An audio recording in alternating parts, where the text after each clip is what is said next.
జనగామ జిల్లా కాంగ్రెస్ పార్టీ శ్రేణుల్లో నూతన ఉత్సాహం నెలకొంది. జనగామ జిల్లా కాంగ్రెస్ కమిటీ అధ్యక్షురాలు ధన్వంతి లక్ష్మీనారాయణ లెకావత్ అధ్యక్షతన జిల్లా కమిటీతో పాటు పట్టణ మండల అనుబంధ సంఘాల నూతన కమిటీల ప్రమాణ స్వీకార మహోత్సవం ఘనంగా నిర్వహించారు. ఈ కార్యక్రమానికి ముఖ్య అతిథిగా హాజరైన వరంగల్ ఎంపీ కడియం కావ్య నూతనంగా నియమితులైన నాయకులకు అధికారిక నియామక పత్రాలను అందజేసి వారిని శాలువాలతో సత్కరించారు. ఈ సందర్భంగా ఎంపీ కడియం కావ్య మాట్లాడుతూ కాంగ్రెస్ పార్టీ అప్పగించిన బాధ్యతలను నూతన కమిటీ సభ్యులు సమర్థవంతంగా నిర్వహిస్తూ పార్టీ బలోపేతానికి కృషి చేయాలని సూచించారు. ఈ కార్యక్రమంలో YTDA member doctor L Lakshminarayana Nayak, జిల్లా గ్రంథాలయ సంస్థ chairman Rambabu, Jangaon municipal chairman Kadakanchi బాలమణితో పాటు పలువురు కాంగ్రెస్ నాయకులు, కార్యకర్తలు, అనుబంధ సంఘాల ప్రతినిధులు పాల్గొన్నారు. సభ్యుల ప్రమాణ స్వీకారోత్సవం జరిగింది.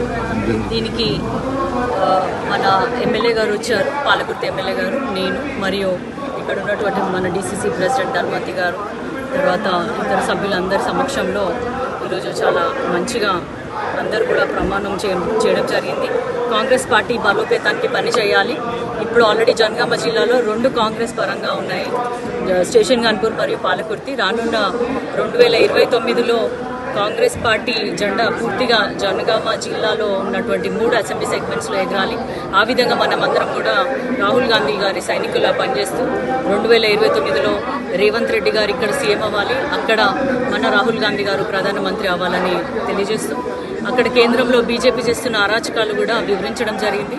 వీరందరూ కూడా గ్రామాన తిరుగుతూ ఈ విషయాలన్నీ కూడా అందరికీ తెలియజేసినట్టయితే అసలు కేంద్రంలో బీజేపీ చేస్తున్నటువంటి దారుణాలు ఏందో ప్రతి ఒక్కరికి తెలిసి రానున్న రోజులలో రాహుల్ గాంధీ గారే ప్రధానమంత్రి అయితే దేశము మరియు కాన్స్టిట్యూషన్ కూడా కాపాడబడుతుందని అందరికీ కూడా చెప్పడం జరిగింది. అందరూ కూడా చాలా ఉత్సాహంగా వాళ్ళు కూడా ఒప్పుకున్నారు. అదేవిధంగా రానున్న రోజులలో కూడా అందరూ కలిసికట్టుగా పనిచేస్తారు. ఎక్కడ కూడా గ్రూప్ రాజకీయాలు లేకుండా కూడా ఒకటే మాట మీద నిలబడి మేమందరం పనిచేయడానికి సిద్ధపడ్డాం. ప్రస్తుతం జనగామలో గ్రూప్ రాజకీయం అని చెప్పేసి నా కమెంట్స్ ఏం లేవు. మనమందరం కూడా ఒకటే పని చేయాలి. ఎట్లయినా ఒక ఇంట్లో అన్నప్పుడు ఆబ్వియస్గా ఒక్కొక్కరికి ఒక్కొక్క ఆలోచన ఉంటుంది, ఒక్కొక్క ఒపీనియన్ ఉంటుంది. అదంతా కాకుండా మనం కుటుంబ పెద్ద అయినటువంటి రాహుల్ గాంధీ గారి నాయకత్వంలోనే పనిచేయాలి. కాంగ్రెస్ పార్టీని ఎట్టి పరిస్థితుల్లో కూడా వెనక్కి జరగకుండా మనం ఈ 10 ఏళ్ళు ఏదైతే ప్రభుత్వంలో లేకున్నా కూడా కష్టపడినారో అదేవిధంగా రాను